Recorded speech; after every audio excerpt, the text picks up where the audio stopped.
Olá, boa noite. Boa noite, seja bem-vindo ao Rede TV News. 100 dias de governo Lula.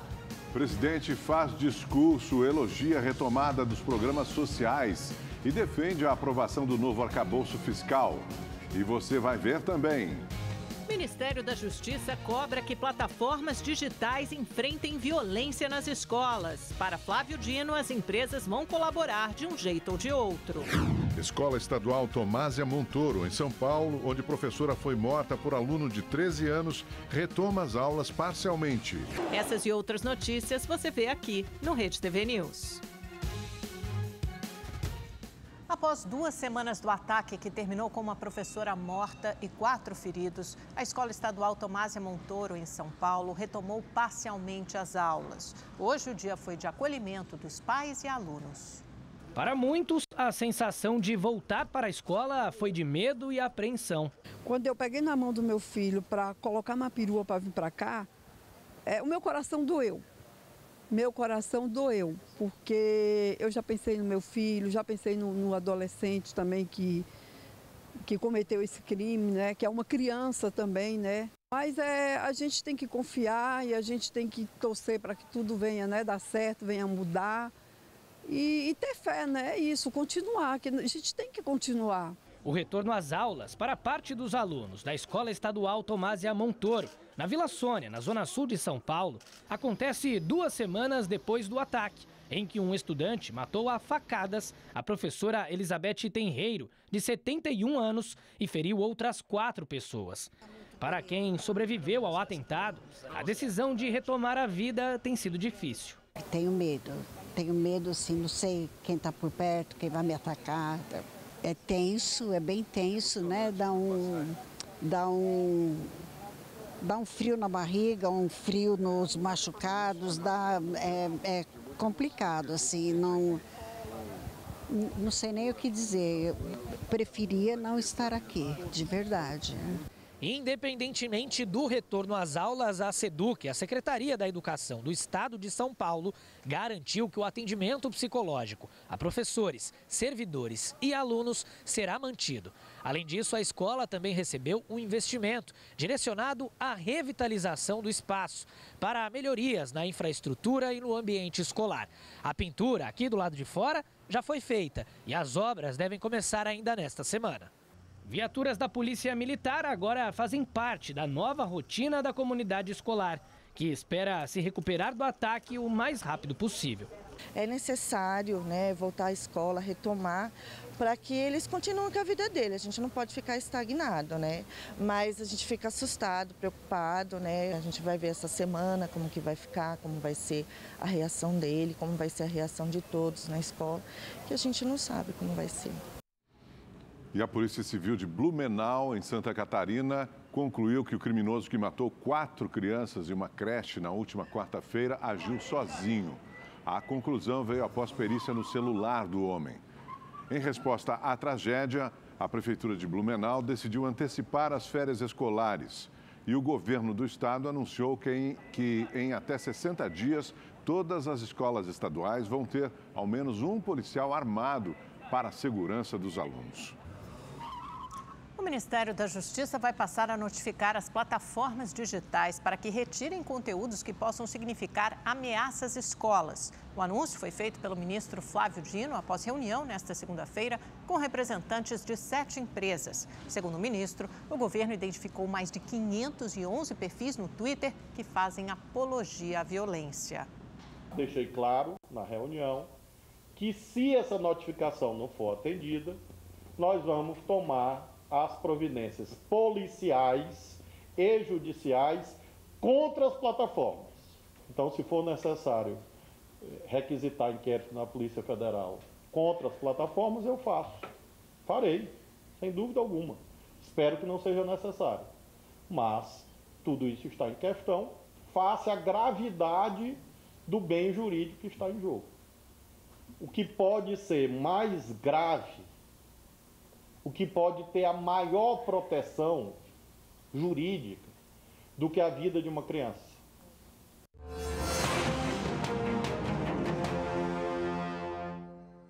O governo Lula completa 100 dias hoje. Para marcar a data, o presidente se reuniu com os 37 ministros no Palácio do Planalto.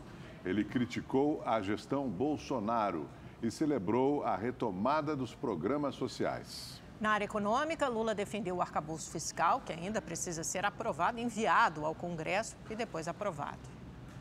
O Brasil voltou. Foi a frase que, para Lula, marcou esses 100 dias. O Brasil voltou a ter governo. Um governo que se espelha no povo brasileiro e acorda cedo para trabalhar. O Brasil voltou para trabalhar naquilo que deveria ser a razão de ser de todos os governos: cuidar das pessoas.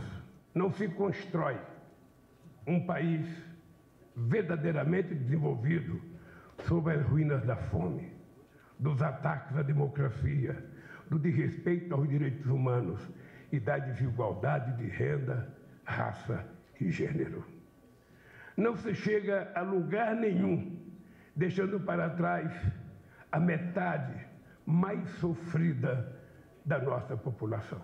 O presidente também destacou que o governo prepara um novo programa de investimentos. Chamado de Novo PAC, o programa terá 6 eixos: transportes, infraestrutura social, inclusão digital e conectividade, infraestrutura urbana, água para todos e transição energética. O presidente comparou os valores investidos até março com os números do último governo.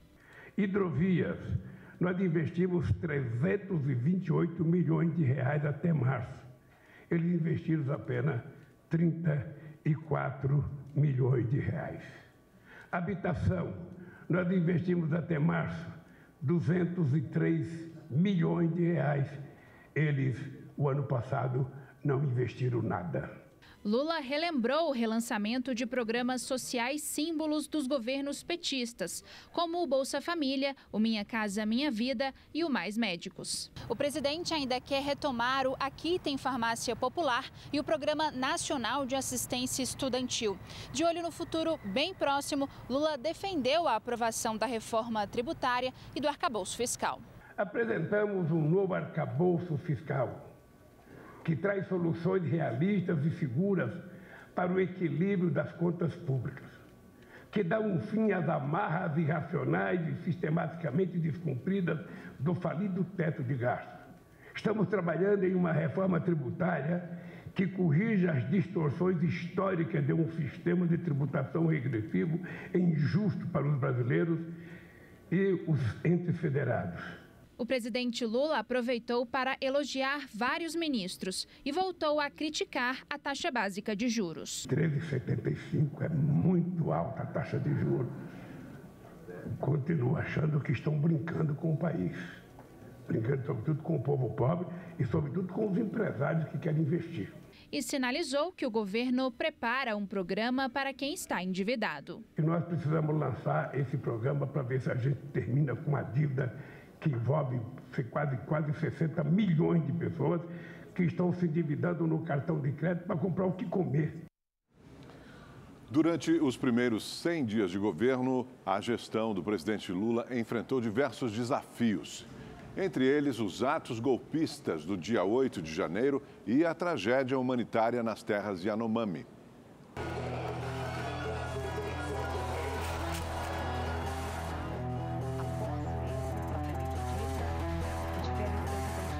Mais do que governar, vou cuidar com muito carinho deste país e do povo brasileiro. A real grandeza de um país reside na felicidade de seu povo. E ninguém é feliz de fato em meio a tanta desigualdade. O Brasil tem jeito, depende de nós, de todos nós, e vamos reconstruir este país.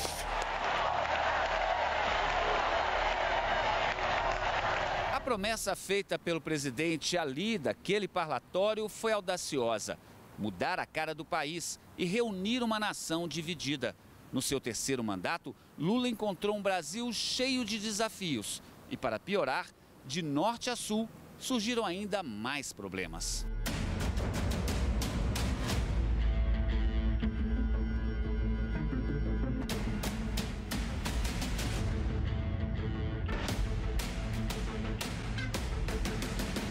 Em Brasília, os atos golpistas do dia 8 de janeiro ameaçaram a democracia.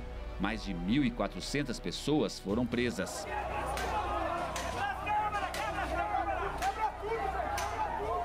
No Sudeste, a tragédia foi provocada pela chuva. Em São Sebastião, no litoral de São Paulo, mais de 60 pessoas morreram.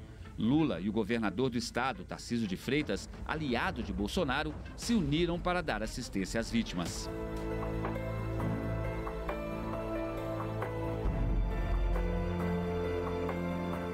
Em Roraima, foi preciso agir rápido para salvar os Yanomami e expulsar os garimpeiros das terras indígenas.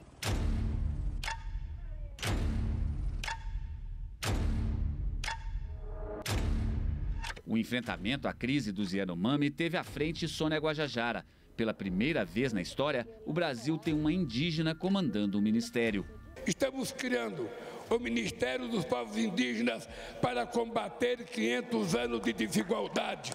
Retomar ações em áreas desassistidas estava na lista das urgências. Para isso, Lula também recriou ministérios, entre eles o da Igualdade Racial. Iremos construir o Ministério da Igualdade Racial que a população brasileira merece. Programas que estavam abandonados também foram retomados. Serão 2 milhões de novas habitações para todo o Brasil. O Minha Casa Minha Vida tem esse efeito. Mas a prioridade número 1 ainda é acabar com a fome de 30 milhões de brasileiros. O novo Bolsa Família trouxe um adicional de R$ 150 por criança em lares de baixa renda.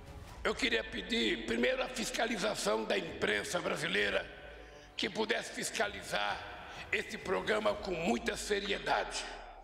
Porque se tiver alguém que não mereça, esse alguém não vai receber. O programa é só para as pessoas que estão em condições de pobreza. Situação de pobreza, o seu Rutênio sabe bem como é. Ele mora no Conjunto São Pedro, um dos lugares mais pobres do estado do Ceará. E por um bom tempo viveu com panelas assim, totalmente vazias.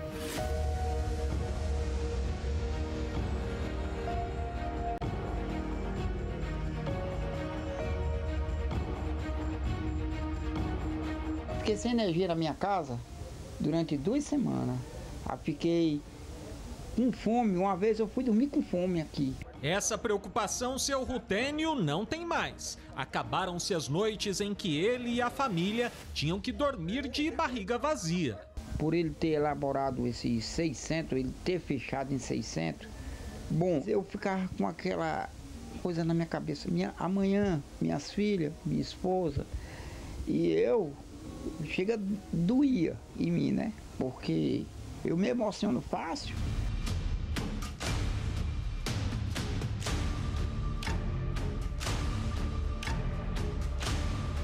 Se na área social o governo fixou os alicerces para reconstruir o Brasil, na política e na economia, esses 100 dias não foram suficientes para apresentar os resultados desejados.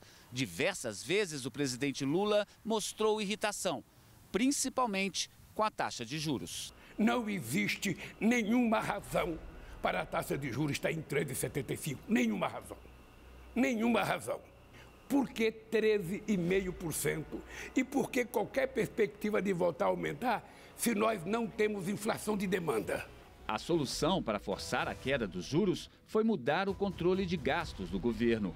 O novo arcabouço fiscal foi anunciado com a promessa de usar parte do aumento da arrecadação para investimentos e a outra parte para reduzir a dívida pública. Esta regra fiscal ela é crível, portanto ela é possível e nós temos condições de cumpri-la de acordo com as metas estabelecidas. E por que isso? Porque ela tem flexibilidade, ela tem bandas e ela permite, a partir daí, que nós façamos alguns ajustes para conseguir atingir essas metas. A proposta precisa passar pelo Congresso. O governo está confiante de que o Congresso Nacional, a Câmara e o Senado vão ter compromisso absoluto em se dedicar ao debate do marco fiscal e tramitar o mais rápido possível. Mas o Congresso também tem lá os seus problemas.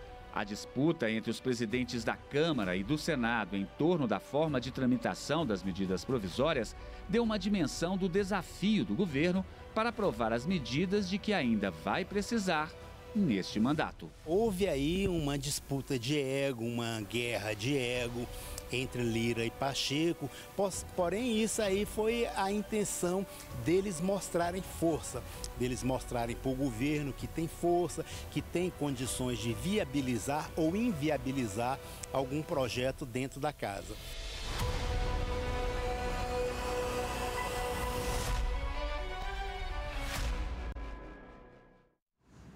Kennedy Alencar faz agora um balanço dos primeiros 100 dias de governo Lula. Em 100 dias de governo, fica claro que a eleição do presidente Lula salvou o Brasil do fascismo e do autoritarismo. Lula venceu uma eleição contra fake news, contra o uso descarado da máquina pública. Em abril do ano passado, havia um presidente que questionava a urna eletrônica. Haveria ou não um golpe de Estado? Os militares dariam apoio a uma tentativa golpista de Jair Bolsonaro? Na pandemia, Bolsonaro negou a vacina e defendeu a cloroquina, um medicamento ineficaz contra a Covid-19, um medicamento que podia matar. No carnaval, discutia-se até Golden Shower. Com Bolsonaro, a democracia brasileira correu o risco de morrer. Com Bolsonaro, o Brasil deu passos para trás. Com Lula, o Brasil volta a dar passos adiante. Com Lula, o Brasil debate o patamar da taxa de juros, a reforma do ensino médio, o uso dos bancos públicos para estimular crédito e medidas de incentivo ao emprego e à renda. A política externa reconectou o Brasil com o mundo e programas importantes foram reativados do ponto de vista social. Nesse sentido, o balanço dos 100 dias é positivo. O Brasil voltou à normalidade democrática. Não é pouca coisa.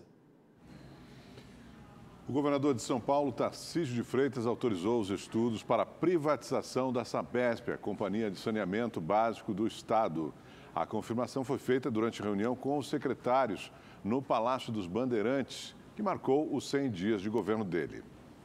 A empresa é a maior estatal do estado. Segundo o governador, quase 50% do capital da companhia já é privado. E o aumento da desestatização visa garantir mais recursos, por exemplo, para a expansão do serviço de saneamento básico. Nós vamos transformar a Sabesp numa corporação. E o estudo vai nos mostrar qual o melhor modelo de venda das ações, de saída desse controle. Não significa que o Estado vai sair completamente da Sabesp. Não significa que a gente não vai manter uma participação relevante que não nos permita ter uma voz estratégica dentro da empresa. Segundo o governador, o Estado também vai iniciar o processo para conceder mais 3 linhas da CPTM, Companhia Paulista de Trens Metropolitanos, à iniciativa privada. E já iniciou a parceria público-privada para a construção da travessia seca Santos-Guarujá, no litoral. Tarcísio afirmou que os constantes problemas nas linhas 8 e 9 da CPTM, que já são concedidas, tendem a diminuir com a modernização dos sistemas que estaria sendo feita pelas concessionárias. O governador anunciou ainda a autorização para um concurso com 5.400 vagas para policiais militares e 200 para oficiais. O mercado financeiro manteve praticamente estável a previsão de inflação para este ano. Passou de 5,96% para 5,98%.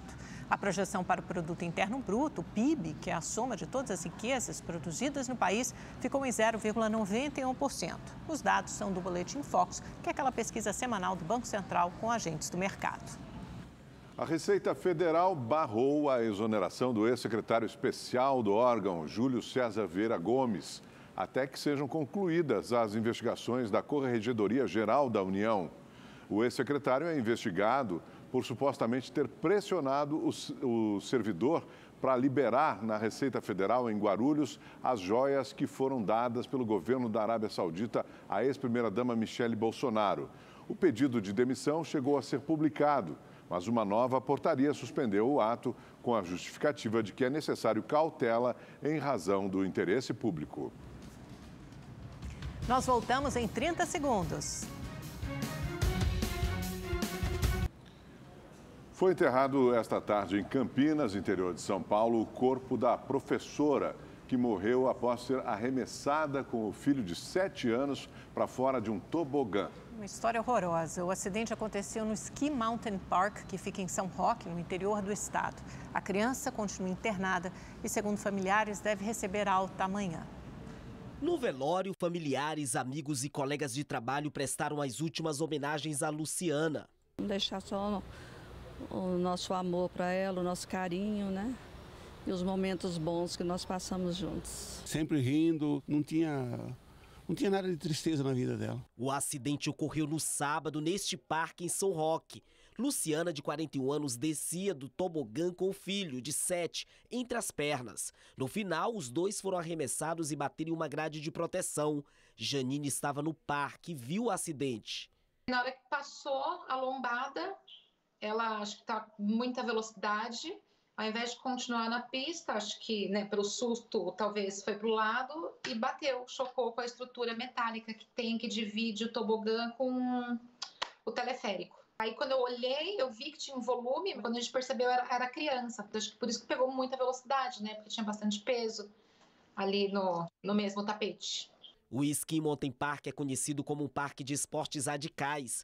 Essa imagem, gravada por outro frequentador, mostra como é a descida, onde a professora sofreu o acidente. O brinquedo tem 350 metros de extensão e é percorrido como uma espécie de tapete para dar mais velocidade. A Polícia Civil interditou o tobogã e investiga a morte da professora. O parque, um dos pontos turísticos daqui de São Roque, no interior do estado, continua fechado. Na fachada, cartazes de luto. O filho de Luciana continua internado. O estado de saúde dele não foi divulgado pelo hospital. Após o acidente, o Ski Mountain Park divulgou comunicado nas redes sociais lamentando o ocorrido e afirmou que está à disposição das autoridades para colaborar com a apuração dos fatos. Criminosos invadiram um quartel da Polícia Militar em Confresa, no Mato Grosso. As divisas com outros 3 estados foram fechadas após os ataques. Antes mesmo de chegar à cidade, no interior do Mato Grosso, os criminosos colocaram fogo em uma carreta na rodovia. Está indo sentido Confresa, um carro preto, os caras tudo armado dentro. Cerca de 15 bandidos realizaram ataques simultâneos em várias regiões de Confresa, que tem cerca de 30 mil habitantes e fica a 1.100 quilômetros da capital do estado, Cuiabá. Vídeos feitos por moradores mostram parte do grupo, armado com fuzis, andando pelas ruas. Uma base da Polícia Militar foi invadida e policiais foram rendidos. Uma empresa de transporte de valores foi alvo de explosões, mas os criminosos não conseguiram levar nenhum valor. Durante a ação, uma pessoa foi baleada. Uma viatura do Corpo de Bombeiros e um carro foram incendiados. Veículos usados pela quadrilha foram encontrados abandonados em áreas indígenas. Outros 2 carros foram destruídos durante confronto entre bandidos e polícia. E explosivos deixados pela cidade foram desativados. Até o momento, ninguém foi preso. No Maranhão, os alertas de chuvas intensas continuam pelo menos até amanhã. 64 cidades estão em estado de emergência. Ontem, o presidente Lula sobrevoou as cidades afetadas pelas enchentes. Ao lado do governador do estado, Carlos Brandão, e de ministros do governo, o presidente Lula sobrevoou cidades que sofrem com as chuvas no interior do estado, principalmente o município de Trizidela do Vale, a cerca de 280 quilômetros da capital São Luís. O presidente também visitou um abrigo no município de Bacabal, que está recebendo famílias desabrigadas. Em seguida, Lula falou com a imprensa, explicou que a principal razão da visita é para dar conforto às pessoas que estão passando por necessidade antes da viagem internacional que ele fará para a China nos próximos dias. Eu vim aqui só para fazer aquela visita de conforto às pessoas que estão passando necessidade. É importante vocês saberem que eu já morei em bairros que enchia d'água e não era pouca, não. O presidente disse que as autoridades precisam convencer a população a não construir casas em áreas de risco. Exaltou a união entre os governos e disse que é preciso agradecer pela chuva. E quando a gente mora perto do rio, não tem jeito. Não tem jeito, a gente vai sofrer enchente quando a chuva for demais. A gente às vezes fica chateado, mas temos que agradecer a Deus a chuva, porque muitas vezes o Brasil está precisando de chuva. Esse ano a gente não vai ter problema de energia. De acordo com o Corpo de Bombeiros do Maranhão, pelo menos 64 municípios estão em situação de emergência por causa das chuvas. Em todo o estado, 9 rios, além de riachos e açudes, transbordaram. Ao todo, mais de 35 mil famílias foram afetadas pelas inundações e quase 8 mil estão desabrigadas e desalojadas. 6 mortes foram registradas por causa das chuvas, que ocorrem há cerca de um mês. O Corpo de Bombeiros encontrou hoje a terceira vítima fatal do naufrágio em Bertioga, no litoral de São Paulo. O acidente ocorreu na última sexta-feira, quando o barco de pesca afundou após uma forte chuva. Ao todo, 12 pessoas estavam na embarcação. Começou a primeira fase da campanha de vacinação contra a gripe. A campanha vai até o próximo dia 31 de maio e a meta é vacinar pelo menos 90% do público-alvo. No Brasil, quase 82 milhões de pessoas estão nos grupos prioritários. O Marcelo ficou sabendo que a campanha começou e não perdeu tempo. Já vim correndo, moro aqui do lado, já ficar livre disso. Para não esquecer. Para não esquecer e já ficar protegido. O Sérgio também tem seus motivos para se antecipar. A última hora deixa tudo lotado, né? Eu estou prevenido para evitar atropelo depois, né? Ainda não é a vez da Maria Rosa, mas ela trouxe o marido. Todas as vacinas, não fica sem nenhuma.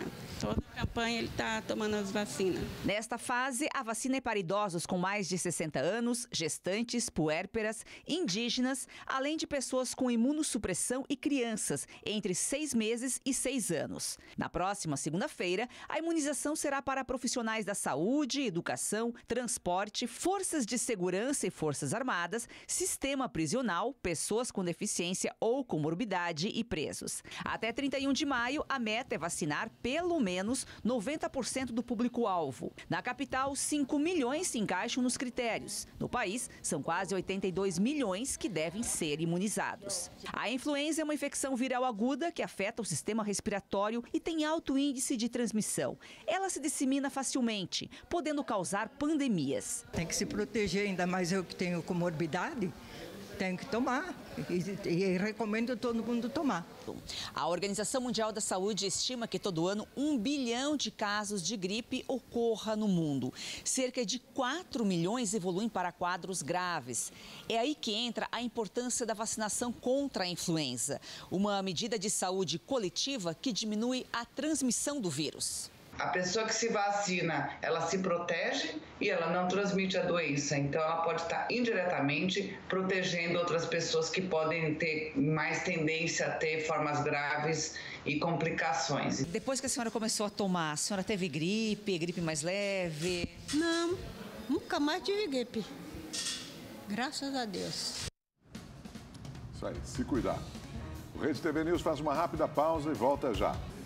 A Prefeitura de São Paulo lançou hoje um projeto para tentar diminuir o número de moradores de rua na cidade. Por questões familiares, a Larissa e o marido vivem nessa barraca há 1 ano.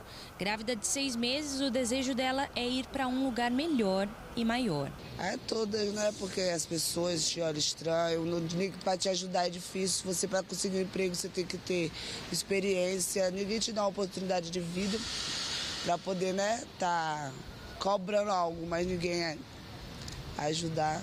Assim como a Larissa e o marido, outras pessoas vivem nessa situação. Segundo o levantamento do Observatório Brasileiro de Políticas Públicas com a População de Rua, a cidade de São Paulo registrou em 2022 mais de 48 mil pessoas sem um teto para morar. Para amenizar essa dura realidade, a Prefeitura de São Paulo lançou o programa Ampara SP.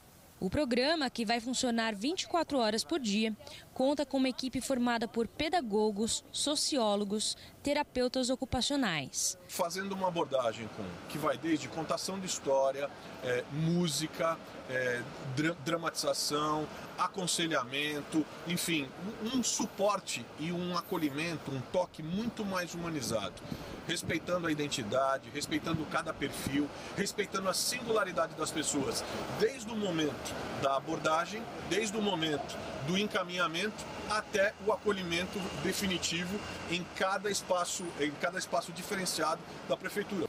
Ex-moradores de rua, como a Rihanna, também fazem parte do Amparo SP.